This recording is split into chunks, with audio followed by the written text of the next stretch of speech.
How do we visually miscommunicate? We can all spend time crafting a design or illustration to technical perfection and then get floored by how others perceive what they see. Yes, I really like your new toilet sign design.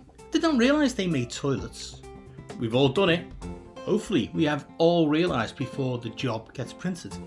How do we avoid communication going down the pan? Welcome to episode 5, season 3 of Semiosis 101, where we explain Charles Sanders Peirce's semiotic theory of semiosis, sign action, in design-centric terms. If you've watched Semiosis 101 episodes before, then you already know I am Dave Wood. I use Semiosis 101 on YouTube, Patreon and Substack to provide a design-centric translation of Charles Sanders Peirce's semiotic theory of semiosis, sign action. Why do you need Semiosis 101? Peirce's writing and terminology is very obtuse.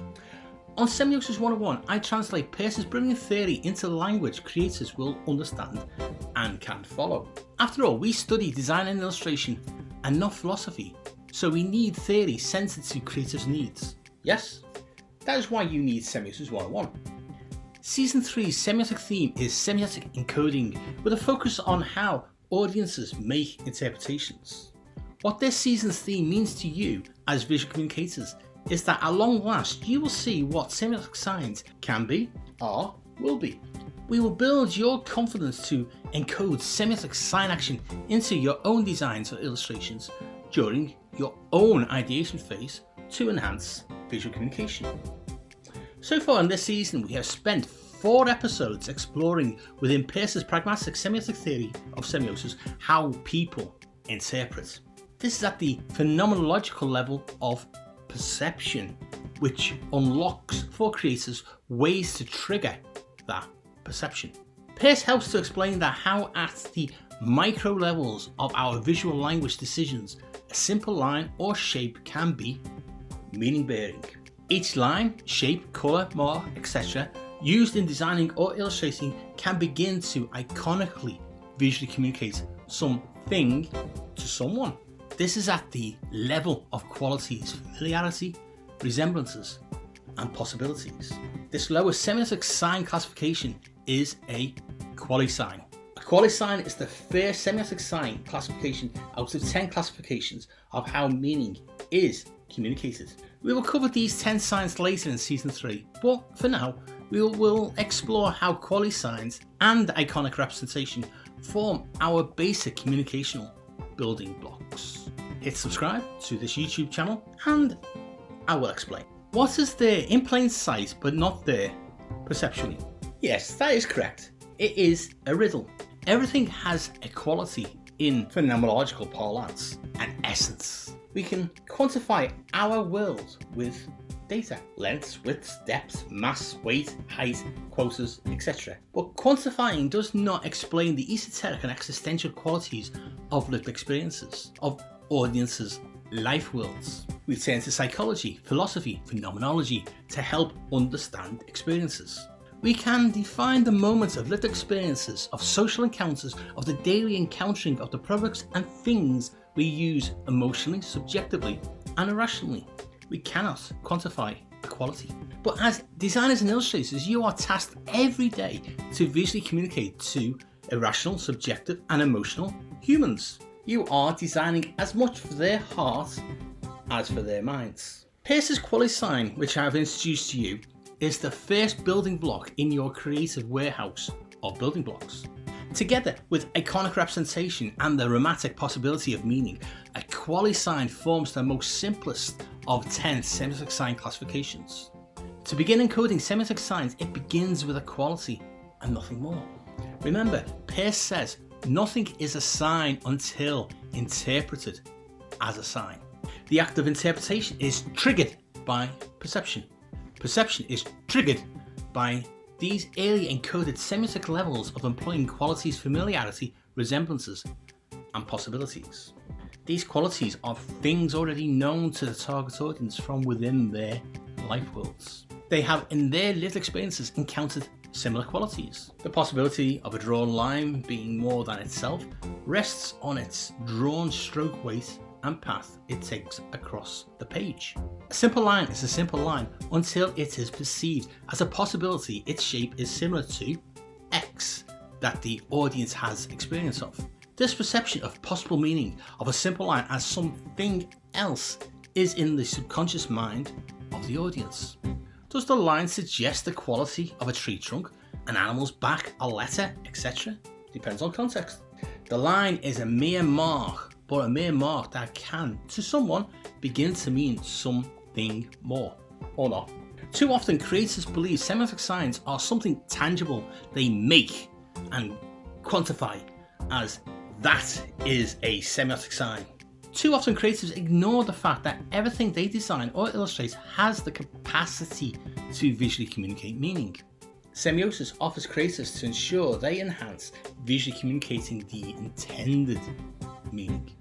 Meaning bearing is shared between the creative and the audience. Humans are evolutionarily hardwired to look for meaning in patterns as our inherited survival early warning system. If the shapes, lines, colours, etc. are the iconic visual communication building blocks within more complex designs or illustrations, then the qualities they attempt to resemble are the subconscious hooks to grab audience attention. Dramatic. How a shape, line, colour, etc. attempts to suggest a possible meaning through as a resemblance in the mind of the audience is crucial. As I have said already, a line is just a line until it is perceived as something else. You can call this magic, but let us be rational and say it is semiotic sign action in action.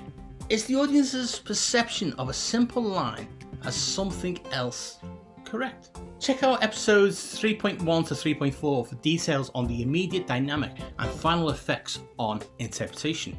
We covered in these episodes the path of perception, lived experiences, and how these can lead perception to interpreting the intended encoded meaning. In visual communication, it is easy for designers and illustrators to just create what they feel answers the client's brief. We have seen in this episode's introduction an example of visual communication. The visual identity for a business center using a bold graphic based on the owner's initials represents the business in the eyes of the creatives who designed it. But the same graphic also has possible visual qualities shared with a visual representation of a possible figure sitting on a toilet. This is an extreme case and a humorous example, but one with serious consequences for the client. The creative, using basic visual communication building blocks, creates a graphic that says X.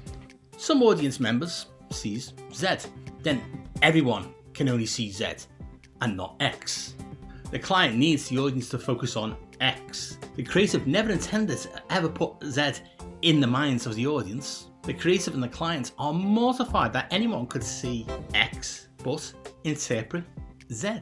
Semiosis and abductive reasoning hypothesis can help creatives to reduce miscommunication. How? Well, it all begins at the beginning of creativity. The good news is creatives do not have to relearn anything. Applying semiosis is merely enhancing what creatives already tacitly do during ideation. Semiosis offers a structure to mindfully focus the creation of ideas for answering a client's brief, one semiotic sign action at a time. At the micro level, all designs or illustrations are created from many marks, lines, strokes, shapes, colours, etc. At this level, each of these are micro visual communication building blocks. Each block on its own is nothing more than itself. Once composed with another block, they offer the potential to be meaning-bearing. At this point, this potential may be encoded by the creative to mean the back of an animal or a drop cap on a printed page, etc. It is up to the audience's perception as to what they interpret. Any semiotic sign action will lie dormant in the block until the audience perceive it as suggesting something else. The moment a line is perceived as an animal's back or the letter C, etc., is the moment that semiotics begins to enhance the visual communication. To put in the mind of the audience what the creative on behalf of the client intends to communicate begins with Qualisigns. It begins with iconic representation of familiar qualities to suggest romantic, possible resemblances to things already experienced by the target audience. These three facets of the determination flow between the concept, its representation, and interpretation form into meaning-bearing ephemeral semiotic signs at a subconscious, suggestive level. A line is a line, a block is a block, but when placed in connection to each other, more complex designed elements emerge. If the audience sees a brick, they see a brick. They also know what walls, houses, and buildings are. A brick has the potential to be any one of those things. An innocent mark has the potential to become many things and carry meaning. Marks, lines, strokes, shapes, colours, etc. individually have a quality. That quality may be nothing more than how they were created. A brush stroke, spilled pool of ink, an off-cut shape from another shape, etc. They're not semiotic signs. Marks, lines, strokes, shapes, colours, etc. individually have a quality. That quality may be suggested to something else other than itself. A brushstroke may suggest a familiarity to a length of hair. An ink blot can suggest the wing of a butterfly. An off-cut shape from another shape may suggest an ear, etc., etc. They are semiotic signs. They can become meaning-bearing. They can be perceived as qualities suggesting something else. They can work together to carry meaning of more complex messaging. They are just marks, lines, strokes, shapes, colours, etc. The marks, lines, strokes, shapes, colours, etc. are micro visual communication building blocks to convey meaning beyond themselves. A stroke of the brush will never convey Thomas Paine's Rights of Man tract, but it can be used to suggest qualities of a tree, hair, sunshine, water, etc. It becomes a mental cul-de-sac for creatives to fixate on semiotic signs as tangible things they create. Is this a semiotic sign? That must be a semiotic sign. Instead, think of encoding semiotic signs as building up visual qualities to possibly become perceivable as meaning something else. Oh, guess what? This is what designers and illustrators already do. Semiosis just helps you to do this with more intent to convey the appropriate meaning. In the next episode, we will look at semiotically blocking in meaning beyond qualities. I am Dave Wood, a design educator and researcher, a published design author, and I've worked commercially as both a freelance illustrator and graphic designer. The guy behind the theory, Charles Sanders Peirce, was a philosopher, a mathematician, and a theorist. But he was not a creative. Each week on this Scouse-Scot Semiosis 101 YouTube channel, I will post at least one free 10-minute explainer episode on an aspect of Peirce's pragmatic semiotic theory. Each free YouTube episode features a take-home piece of applicable semiotic theory, and they do interconnect to build up your understanding of semiosis. Each free Semiosis 101 YouTube 10-minute episode will use design-centric terms instead of theoretical language. As well as the free YouTube episodes, I have 2 further Semiosis 101 semiotic resources you can subscribe to. Semiosis 101 producer roles are now available on Patreon. If you take out a paid Patreon Semiosis 101 patronage, you will get access to all the future season episodes months before they get published on YouTube. As a Patreon Semiosis 101 patron, you will automatically become a Semiosis 101 producer and get a name credit on all future YouTube episodes. Depending on which of the 4 producer tiers you choose, you will also get access to behind the scenes insights, cool Semiosis 101 Patreon merchandise, and other goodies for Semiosis 101 to continue making semiotic episodes. As a Patreon Semiosis 101 producer, you will be financially supporting the sustainable future of Semiosis 101 to keep explaining Peirce's semiotic theory. To become a Patreon Semiosis 101 producer, the link is in the description. I have a written semiotic resource available on the Semiosis 101 Substack. Here I have semiotic support materials for both free and paid Substack subscribers. There are full annotated reading lists, episode transcripts, 5-minute semiotic reads, plus other goodies and exclusive Semiosis 101 Substack merchandise. The Substack link is in the description.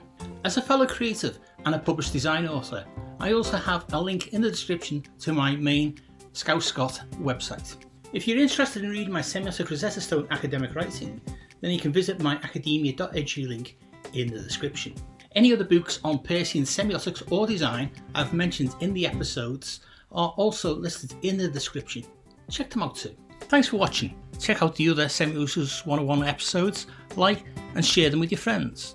And hit the bell and subscribe buttons to be notified when next week's free Semiosis 101 episode is published. You can also follow Semiosis 101 on the socials for updates. It is at Semiosis 101 on Instagram and Threads. See you all again next week for more Semiosis 101 to help illustrators and designers to enhance your visual communication skills.